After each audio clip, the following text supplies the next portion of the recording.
السلام علیکم ورحمۃ اللہ وبرکاتہ۔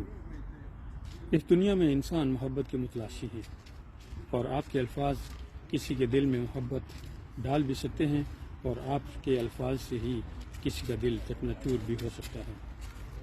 گزارش یہی ہے کہ جب بھی آپ کسی سے ملیں تو بڑی خوش اخلاقی کے ساتھ ملیں اور بڑی نرم کلامی سے ملیں، کیونکہ اگر آپ کسی کے دل میں خوشی داخل کریں گے تو اس کا فائدہ آپ کو بھی ہوگا۔ آپ نے آوازیں تو سنی ہوں گی مختلف جانوروں کی، بلبل بھی بولتی ہے، اس کی آواز کا اپنا ایک اثر ہے، اور کوا بھی بولتا ہے، اس کی آواز کا اپنا ایک اثر ہے۔ تو ہمیں سوچنا یہ ہے کہ کیا ہم اس طرح یاد رکھے جائیں جس طرح بلبل کو یاد رکھتے ہیں لوگ، یا اس طرح یاد رکھے جائیں جیسے کوے سے لوگ دور بھاگتے ہیں۔ اپنی دعاؤں میں یاد رکھیے۔ اللہ آپ سب کو خوش رکھے، اپنے حفظ و امان میں رکھے۔ اللہ حافظ۔